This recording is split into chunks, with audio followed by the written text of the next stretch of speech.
Good morning. সবাই কেমন আছো? আশা করি ভালো আছো এবং সুস্থ আছো। আমরাও ভালো আছি, সুস্থ আছি তোমাদের আশীর্বাদ ও ভালোবাসায়। এখন ঘড়িতে ওই 5:30 মতো বাজে। আজকে উঠেছি কটায় জানো? একদম 4টের সময়। এত গরম, আর তার ওপর বারবার কারেন্ট চলে যাচ্ছে। ওই ভোর থেকে এরকম করছে জানো তো, তাই আর না ঘুমিয়ে উঠে পড়লাম।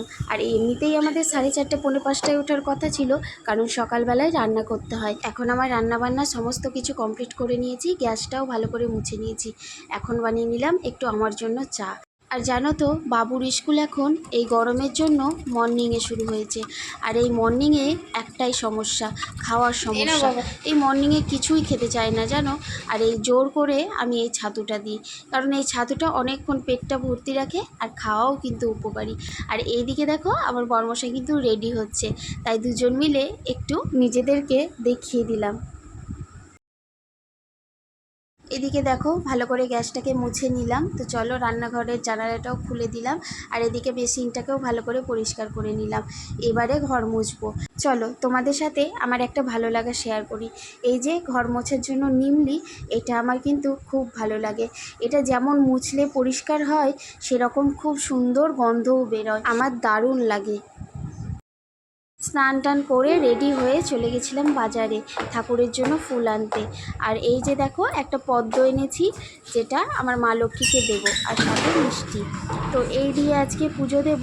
আর আজকে জানো তো, জ্যৈষ্ঠ মাসের প্রথম বৃহস্পতিবার। মাসের প্রথম বৃহস্পতিবারে আমি কিন্তু ঘট ভরি, তার জন্য ফুল নিয়ে এলাম যে ভালো করে একটু পুজো করব বলে।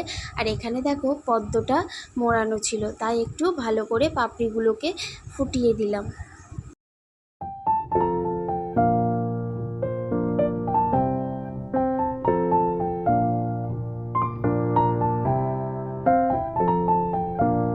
আমি কিন্তু পুজো করে নিয়েছি, চলো এবারে তোমাদের সাথে শেয়ার করি।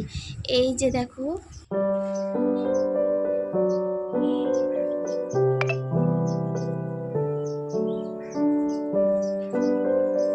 পরে ছাদে এসে সুন্দর করে জামা কাপড়গুলো মেলে দিয়েছি।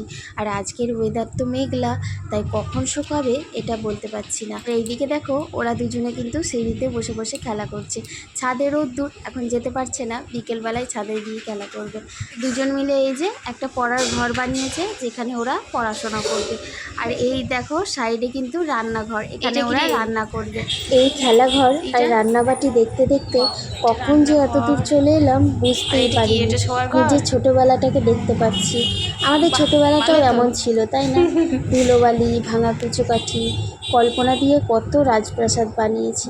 কোনো দায়িত্ব ছিল না, কোনো ব্যস্ততা ছিল না, অদ্ভুত একটা মনে আনন্দ ছিল। সেই দিন আবার ফিরে পেয়েছি জানো তো ওদের মধ্যে। যাই হোক, এখন আমি কিছু বানাবো বলে চলে এলাম। রান্না আজকে সেরকম কিছু হয়নি, কেঁদুলি আলুর তরকারি আর ভাত হয়েছে। তো চলো ভাবলাম কিছু বানানো যাক। আর এই যে এইটা বানাবো, তো এর মধ্যে কি আছে চলো প্যাকেট খুলি, তারপর দেখাচ্ছি। তো এই যে দেখো, এটা কি বলো তো, তেঁতুল। তোমরা জানো আমি কিন্তু বিশাল টক খেতে পছন্দ করি, তাই এই তেঁতুল দিয়ে কোনো একটা কিছু বানাতে হবে। তো যাই হোক, তোমাদের সাথে একটু একটু শেয়ার করবো যতটা পারি।